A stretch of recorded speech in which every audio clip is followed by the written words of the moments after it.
If you wish to make an enemy, tell a man he is wrong. Better to understand their blind spots and use them wisely. Lao Tzu. Chapter 1. The Leaking Vessel. Friends and foes, both are wolves in sheep's clothing. Recognize the subtle betrayals, the slow bleed from within before your ambition becomes an empty husk. They tell you to guard your secrets from your enemies. This is a lie. They feed you. Understood what Machiavelli understood what most still refuse to see. He who has arms and friends, and yet takes refuge in flight, will have friends no more. What he understood is that your greatest liabilities often wear familiar faces, those who claim to stand beside you, but whose presence subtly drains your resources. Right now, your ambition is leaking, your energy seeping away, and your future is being slowly eroded by unseen hands. Imagine a vessel crafted for greatness, meant to carry immense weight and travel vast distances. But this vessel has invisible cracks, tiny fissures that allow its contents to slowly escape. You fill it with resolve, with focus, with the fuel of your dreams, but by the time you look again, a portion is gone. These are the subtle sabotages, the quiet acts of undermining performed by those you call friends. They don't often intend malice.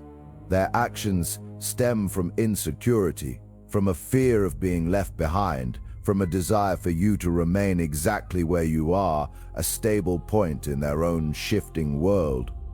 Your elevation forces them to confront their own stagnation. Your progress is a mirror reflecting their inertia.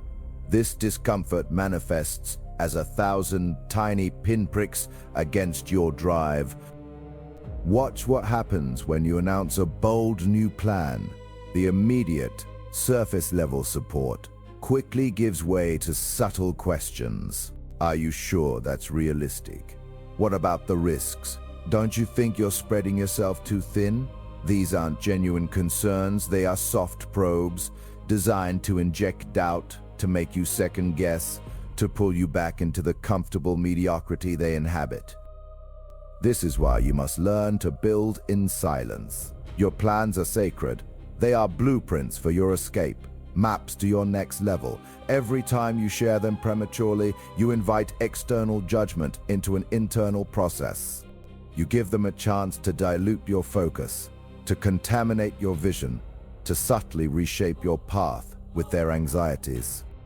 Here's how you eliminate this leak. You seal your lips. You become a vault. You commit to your vision in the dark, allowing no light to escape until the structure is fully formed. You deny them the opportunity to chip away at your foundation, piece by piece, with their well-meaning but destructive skepticism.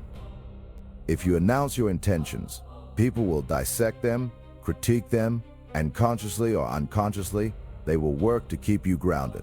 But if you quietly execute, if you present them with a finished product, a tangible victory, there's nothing for them to undermine. They are left with the undeniable fact of your achievement, forced to acknowledge your new reality. Think about the sheer amount of mental energy you expend defending your choices to these people. The justifications you offer, the explanations you labor through, the subtle shifts in your narrative to accommodate their doubts. This energy is not only wasted, it actively drains your reserves, leaving less for the actual work, less for the actual climb. This isn't about cutting off every connection. It's about discerning who is a true ally and who is a quiet anchor. True friends celebrate your ambition without needing to understand every step. They don't try to pull you back into their own comfort zones. They push you forward, even if it means you outgrow them. Seneca, the Roman Stoic, understood the profound importance of self-sufficiency and the dangers of seeking validation from others. He wrote, "It is not the man who has too little, but the man who craves more that is poor." What he understood is that constantly seeking external approval for your ambitions makes you perpetually poor in confidence, dependent on the fickle opinions of others. The truly powerful don't broadcast their every move. They don't seek permission to ascend. They simply ascend, leaving the doubters and the drainers in their wake. Their silence is a shield, their focused action a weapon. This is the first step in reclaiming your power. Stop the leaks, seal the vessel, protect what is yours. But silent execution isn't the only leak. There's another drain, far more insidious, that disguises itself as loyalty. It demands your time, your emotional labor, and promises nothing in return. What is it? Chapter 2. The Silent Siphons. Beware the silent siphons. They are the insidious friends, draining your most precious resources, not with demands, but with your very consent. You'll see their true cost. This is the trap of the silent siphons. They are the friends who, perhaps unknowingly, demand constant access to your emotional reserves, your time, and your attention. They are not asking for money, but they are taking something more valuable: your capacity to generate it, to focus, to build your own future. They cloak their demands in the language of friendship, of needing support, of shared history. Their problems become your agenda. Their emotional turmoil becomes your responsibility. Every crisis they face, every setback, every drama draws you in. You find yourself spending hours on the phone, offering advice, listening to endless complaints, providing reassurance that never quite sticks. This isn't a transactional relationship. It's a one-sided transfer of your vital energy.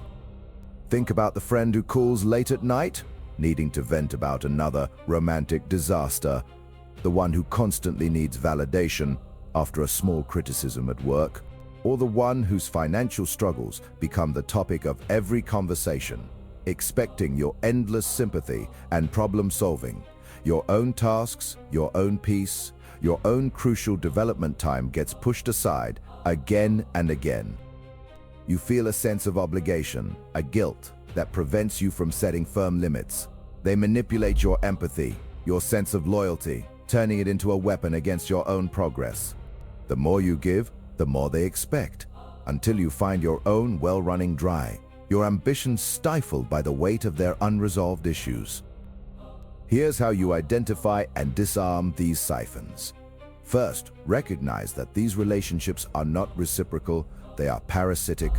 Your energy and time are finite resources, and you must guard them with the same ferocity you guard your money. Every hour spent on someone else's drama is an hour not spent on your own empire. Watch what happens when you start to pull back. The genuine friends will understand, they will adapt. The siphons will escalate their demands, their perceived need, their guilt trips. This is your confirmation. They are not interested in your well-being, only in what you can provide for theirs. The strategy is not confrontation. It is strategic withdrawal. You don't need to announce your new boundaries. You simply enact them. Respond to their calls later or not at all if the issue is clearly a repeat of past drama. Decline invitations that promise only emotional heavy lifting. Become less available, less responsive, less entangled.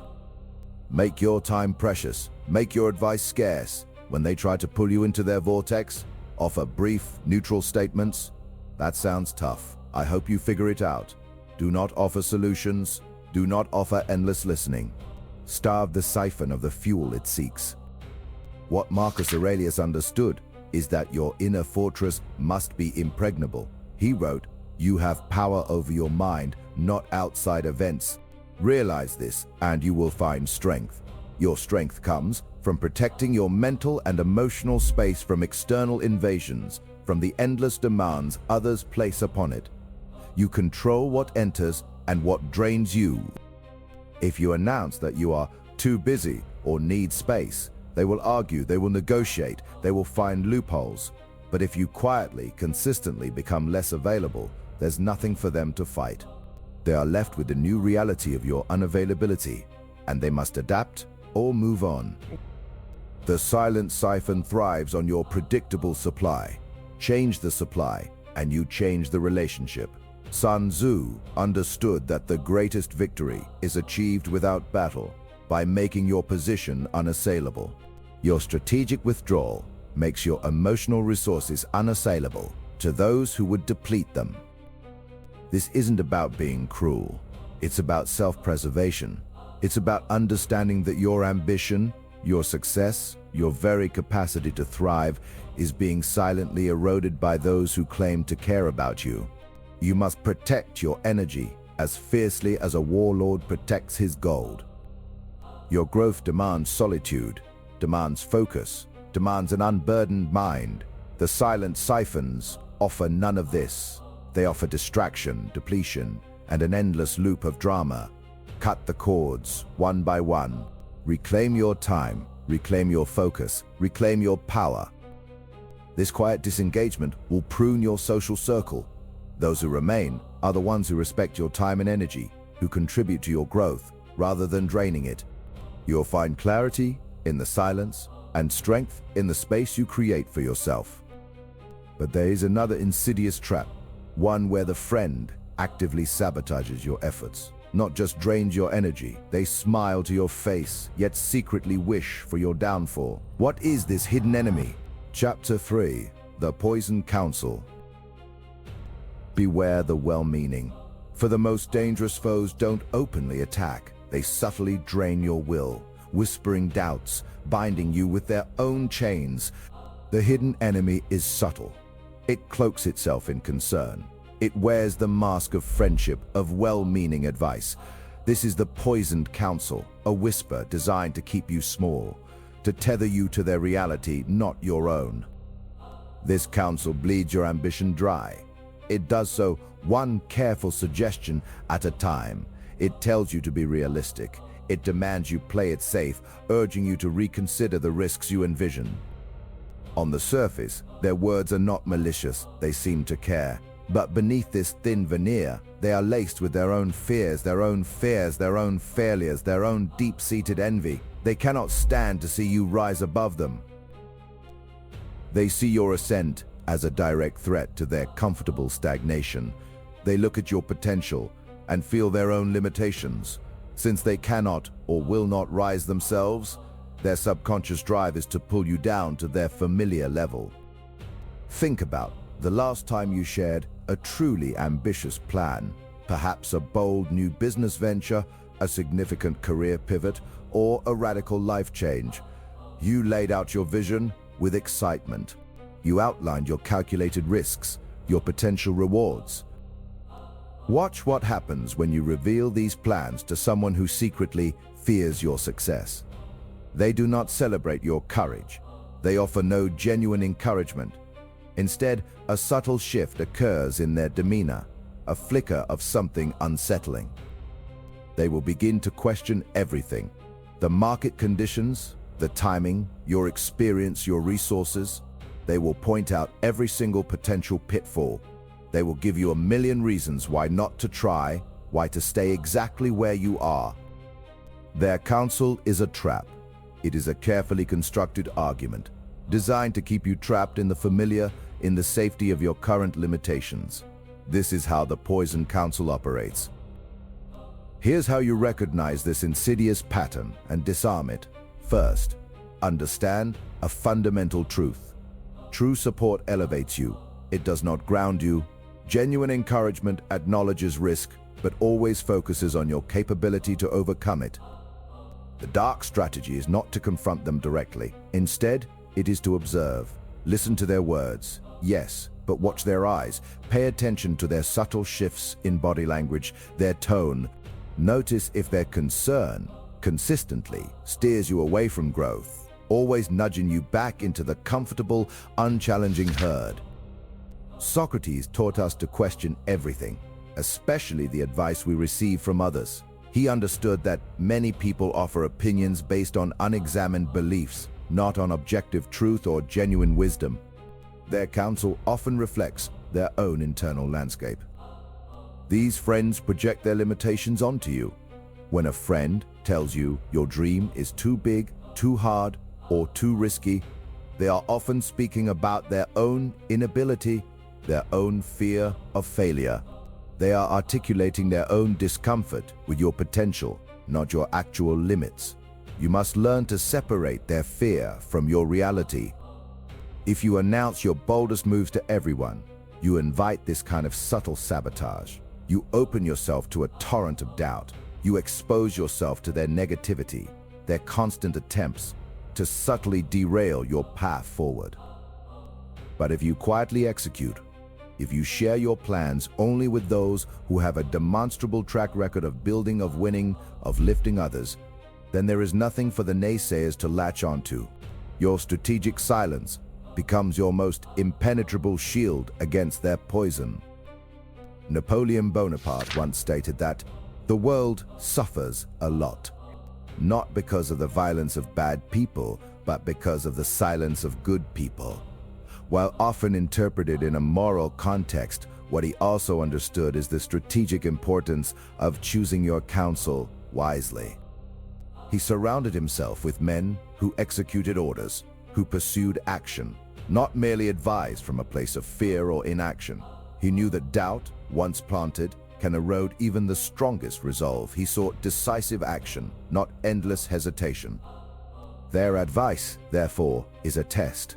Do you trust your own instincts, your own vision, your own calculated assessment of risk? Or do you bow to their projected anxiety, allowing their fear to become your own? The moment you internalize their doubt, you begin to undermine yourself. You start to see insurmountable obstacles where only opportunities exist. This is the subtle poison doing its work.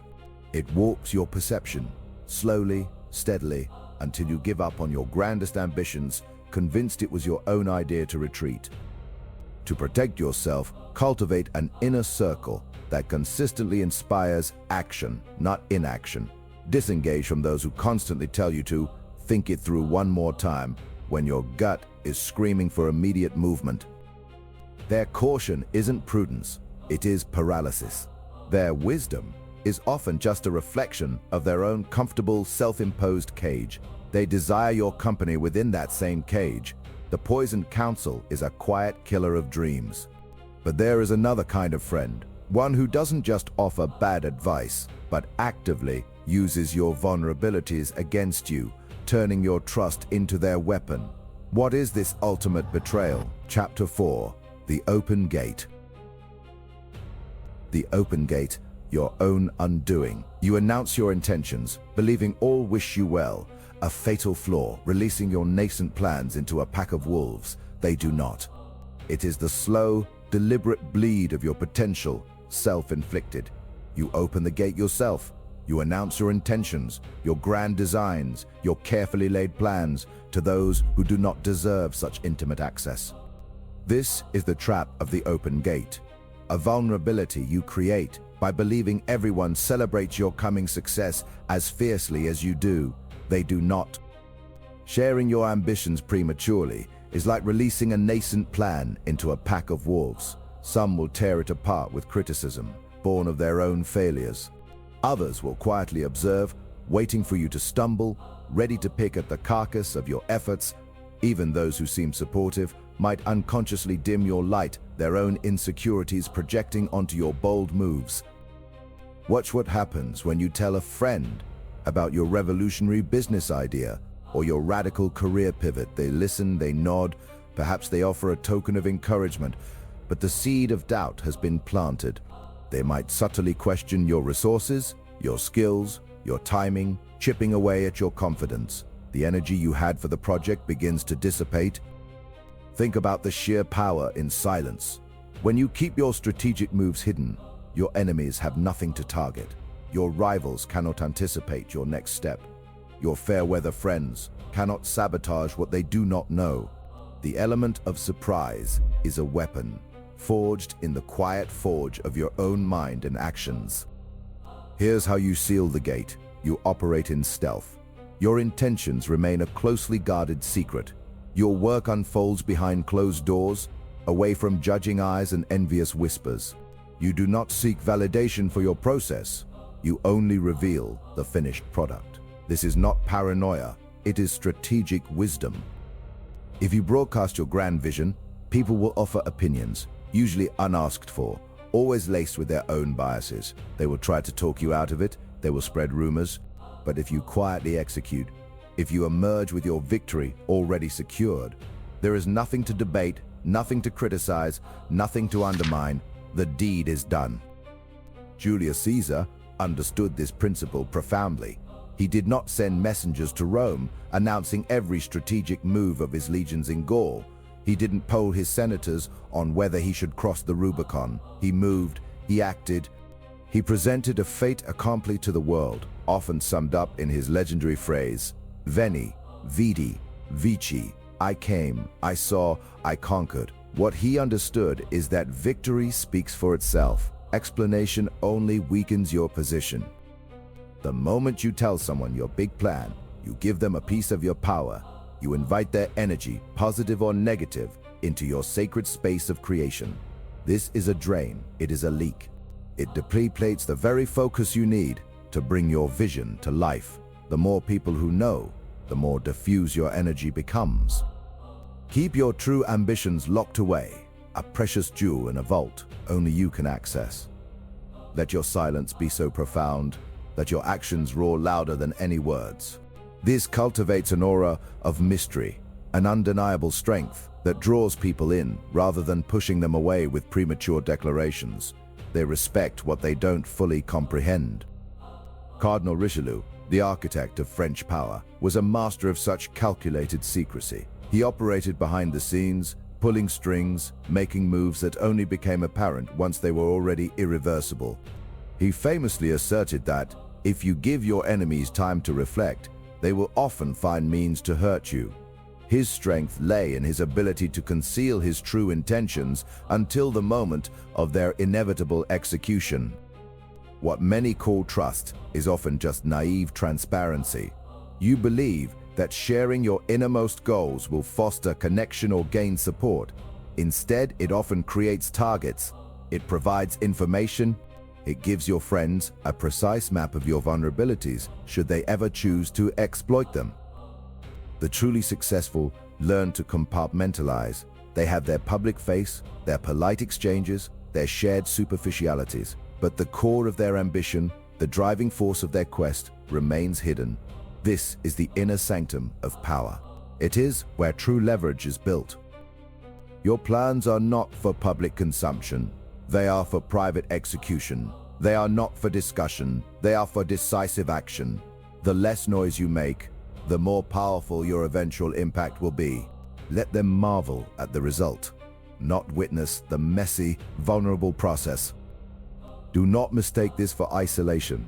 It is strategic focus. It is self-preservation. It ensures that the only energy influencing your progress is your own. It eliminates the subtle, insidious sabotage that comes from well-meaning but ultimately destructive external opinions. Every time you open your gate, you risk letting in not just a curious visitor, but a thief, or even worse, someone who simply leaves it ajar, inviting every unwanted draft to chill your efforts. Seal it shut. Guard your intentions like gold. Let your silence be the strongest wall around your growing empire. But what happens when the very people you rely on, those you consider allies, begin to demand more than just your silence? What happens when their demands become a burden, a tax on your attention and your resources, draining you without you even realizing it? What is this hidden cost of connection? Chapter 5, Void, the Shadow Rivals. Beware the smiling assassins. They are not your enemies, yet they drain your very essence. We uncover the quiet war waged by those closest, the shadow rivals. That hidden cost, that subtle drain, often comes from those you call friends. These are the shadow rivals. They celebrate your small wins, but resent your true rise. They want you to do well, but never better than them. This is the quiet, venomous competition that destroys more potential than any open enemy ever could. It's a slow bleed, siphoning your ambition and distorting your perception of loyalty. This subtle sabotage chips away at your drive. When you share a breakthrough, they offer lukewarm praise, then quickly shift focus back to themselves or introduce a cynical "but." When you lay out a grand vision, They play devil's advocate not to help you refine it, but to plant seeds of doubt. They wrap their fear and envy in the language of caution, making you question your own strength, making you feel selfish for wanting more. Think about it. You bring exciting news of a new venture, a significant promotion, or a personal triumph. They smile, they nod, they might even hug you. But then, almost immediately, they might say, "That sounds like a lot of work. Are you sure you want to take that on?" Or, "Don't get too ahead of yourself. Remember what happened last time." They never directly attack your ambition, but they always find a way to temper it, to shrink it back to a comfortable, non-threatening size. This is how they keep you caged. Here's how you handle this subtle poison. First, understand that their reactions are not about you, but about their own insecurities. Their attempts to minimize your success are projections of their own fear of being left behind. You cannot change their internal landscape, but you can change your interaction with it. Stop seeking validation from them. Stop sharing your biggest dreams and critical milestones with those who cannot genuinely celebrate them. Friedrich Nietzsche understood that envy often stems from a deep-seated weakness. He observed how those who lack the will or capacity to create their own greatness will instead attempt to diminish the achievements of others. What he understood is that genuine support is rare, and many prefer to see you remain at their level or even slightly below it, where your success does not highlight their own stagnation. The strategy is simple. Observe their patterns. Pay attention to how they react to your wins versus your struggles. Do they light up when you face a setback, offering an overly sympathetic ear?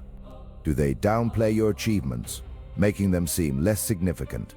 If you announce a major goal, they will often find ways to subtly undermine your confidence or divert your energy. There will always be a reason why it's too risky, too much, or not the right time.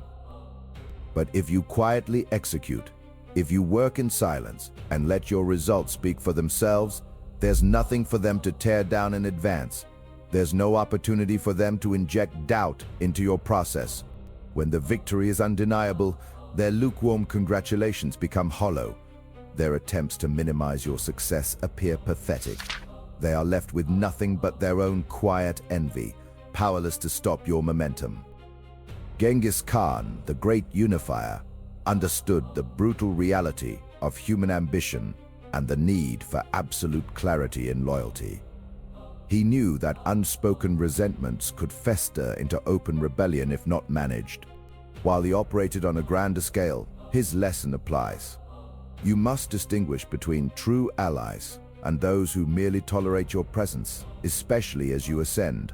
What he understood is that not everyone who walks beside you wishes you to reach the summit. Some prefer to watch you struggle, or worse, trip. You must build your empire with bricks, not with the fleeting praise of the envious. Focus on those who genuinely elevate you, who push you to be better without trying to hold you back.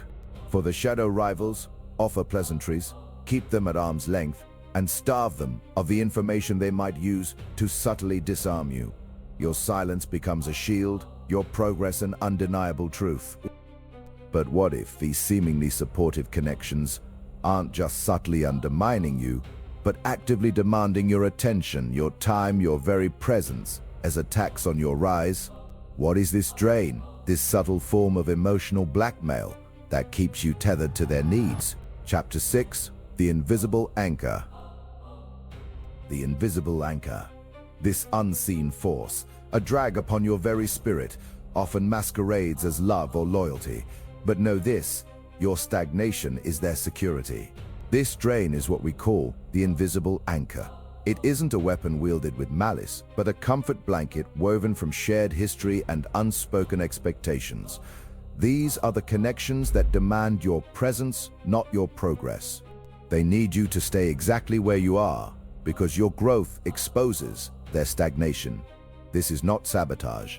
It is a soft, subtle gravity. They will not cheer for your ascent if it means they must confront their own lack of movement.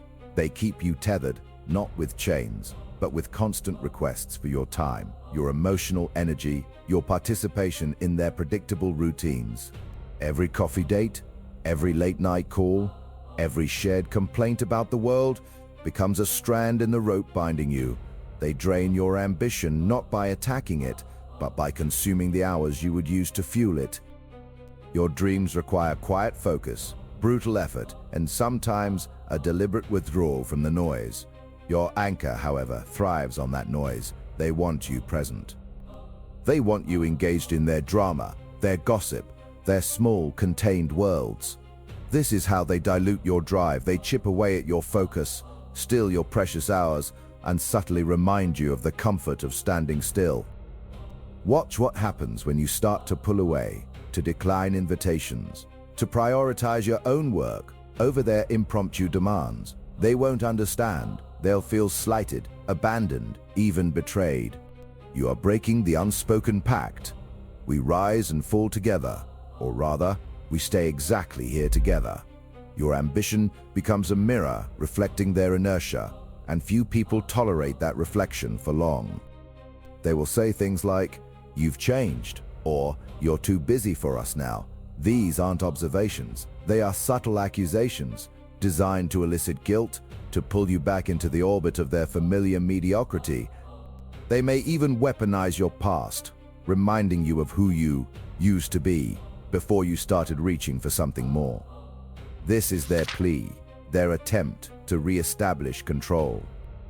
Here's how you dislodge the anchor without sinking your own ship. Miyamoto Musashi, the legendary swordsman, understood that strategy is about removing obstacles, not engaging them head-on. He taught that you must know the 10,000 things, but also cut the 10,000 things.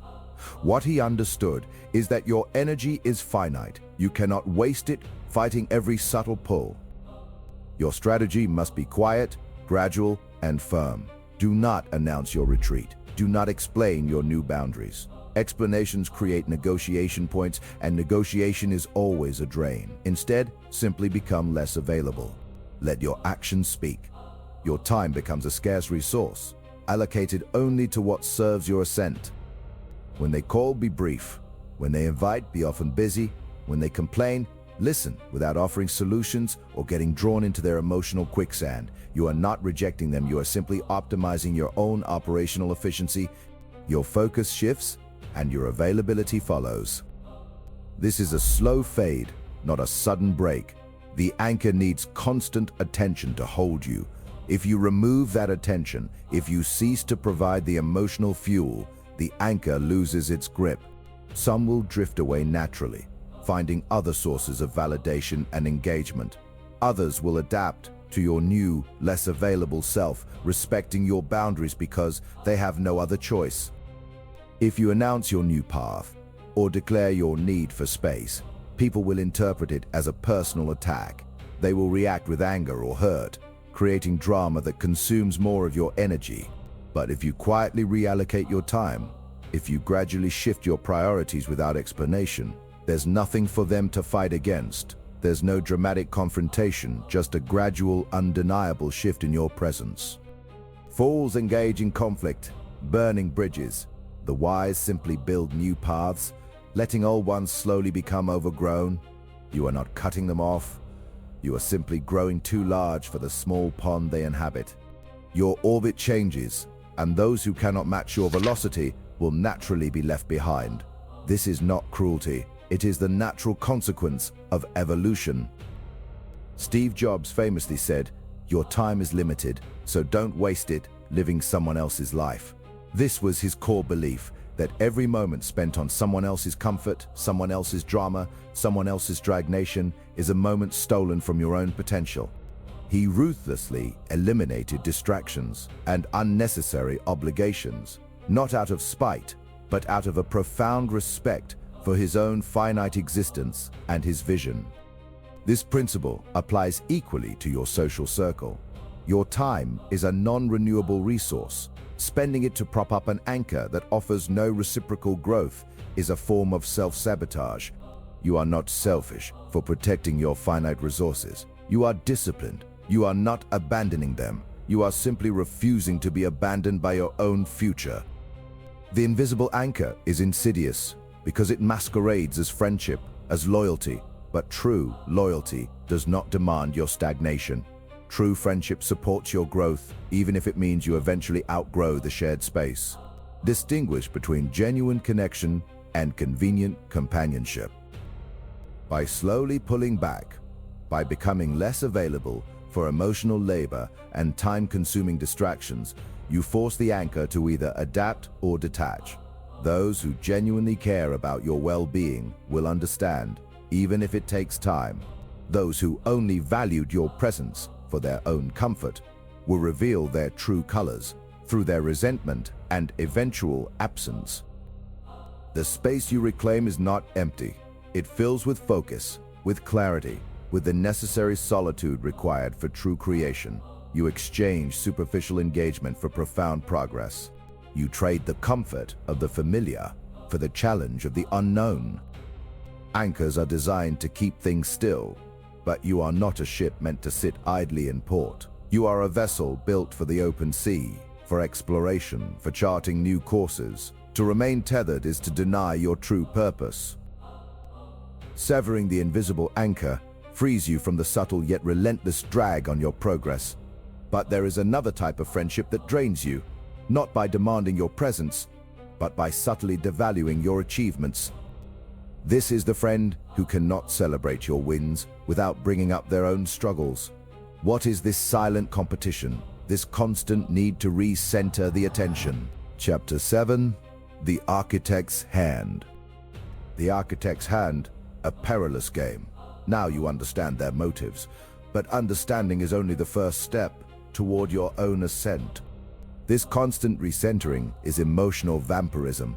It's a subtle redirection of your energy and focus away from your triumphs, back to them. They cannot let your spotlight shine without dimming it, demanding a share, or overshadowing it with manufactured gloom. This is not support. This is a subtle declaration. Your ascent threatens their stationary existence. For them to feel validated, your success must be minimized, neutralized, brought down. They siphon your momentum, your joy, your right to stand tall. You have now seen the traps, the jealous whisper, the competitive jab, the energy drain, the bad advice, the anchor of resentment, the silent competition. These are not isolated incidents. They are patterns. Consistent leaks in your vessel, invisible chains on your climb, slow poison in your ambition. Each interaction chips away at your drive, your confidence, your resolve.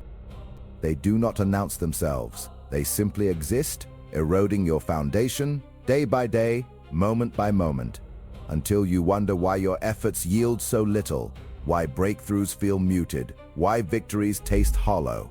This is subtle sabotage, a death by 1,000 cuts. You barely feel the blade until you are bleeding out. Now, understand the true architecture of your defeat, built not by enemies, but by those you allowed closest. The time for passive observation is over, for polite tolerance ended. Your environment, your inner circle, is a garden. Weeds choke the harvest if left unchecked. You must become the ruthless architect of your own ecosystem. Examine every connection. Ask yourself, without sentiment or shared history, does this connection feed your growth or siphon your strength? The first and most insidious leak is the silent anchor, the friend who never explicitly discourages you but subtly drains your ambition. They don't tell you you can't do it. They simply question the timing. They highlight every potential pitfall. They ask, "Are you sure about that?" Until the certainty within you begins to waver. They remind you of past failures, not as lessons, but as predictions. They don't hold you back with chains. They hold you back with doubts injected directly into your core. Watch what happens when you share a new idea, a bold vision for your future.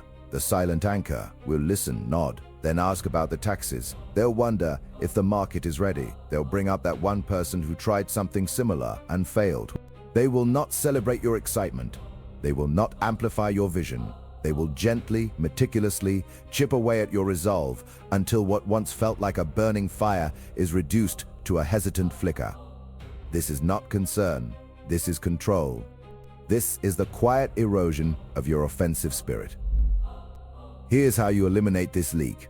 You starve them. You share nothing of substance. Your dreams, your plans, your breakthroughs, these become classified information.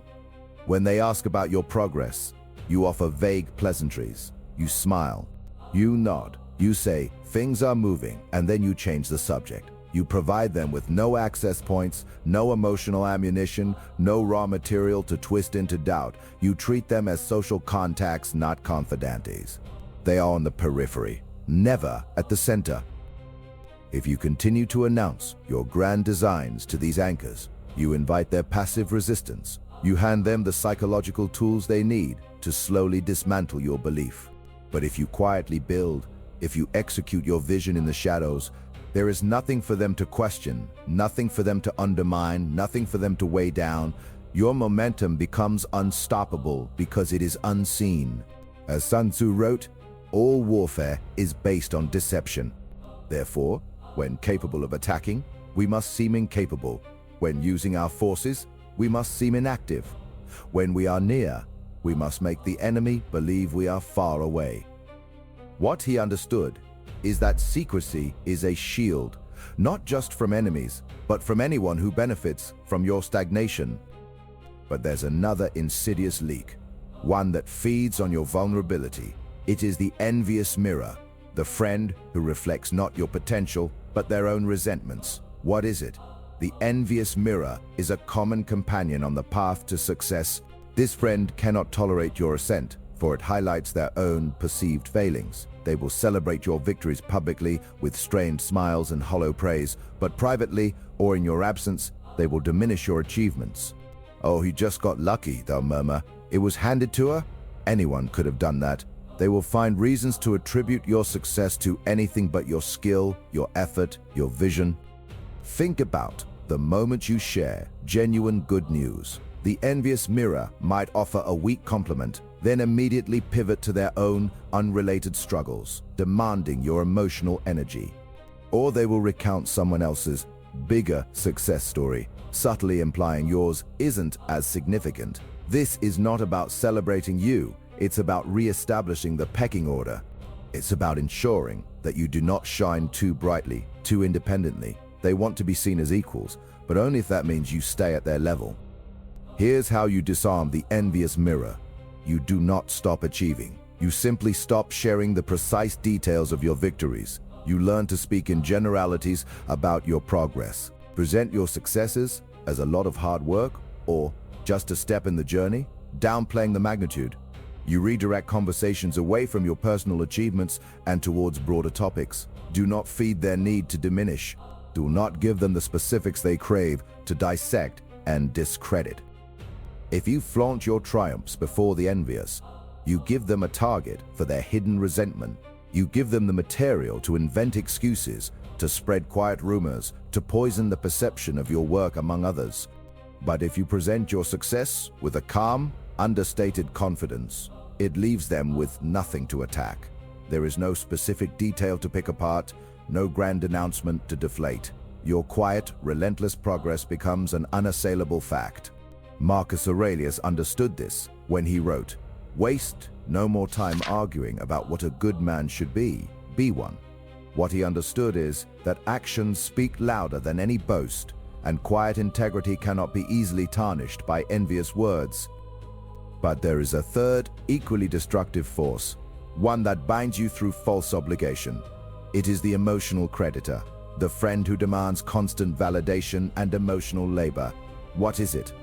The emotional creditor is a friend who views your relationship not as a mutual exchange, but as a perpetual well from which they can draw. They constantly demand your time, your empathy, your advice, your emotional labor. Their problems always take precedence. Their crises always require your immediate attention. They will call you when you are focused, text you when you are working, monopolize your conversations with their endless woes. Think about the drain this creates. Every time you engage with their drama, you redirect focus from your own ascent. Every hour you spend listening, advising, consoling is an hour not spent building your empire, refining your skills, or pursuing your own objectives. They don't just ask for help. They take. They don't just share. They unload. They tie you to their problems, making their stagnation your responsibility. Your progress is implicitly paused. waiting for their next meltdown. Here's how you reclaim your focus and your energy. You establish ruthless boundaries. You learn to say no to their endless requests for emotional bailouts. You respond to their demands on your own terms, on your own schedule, or not at all if the situation does not genuinely warrant it. You offer solutions, not endless sympathy. You push them towards self-reliance rather than becoming their constant crutch. If you remain perpetually available to the emotional creditor, you will find your own reservoir of time and mental clarity completely depleted. You will be too exhausted to pursue your own ambitions, too entangled in their drama to forge your own path. But if you guard your time and mental space with the ferocity of a king protecting his castle, you create an inviolable sanctuary for your own growth. Napoleon Bonaparte understood this deeply, meticulously managing his time and energy, viewing every moment as a strategic asset. What he understood is that focus is a finite resource, and those who steal it steal your future. But there is still another subtle trap, one that masquerades as camaraderie. It is the constant distraction, the friend who pulls you into their orbit of unproductive activity. What is it?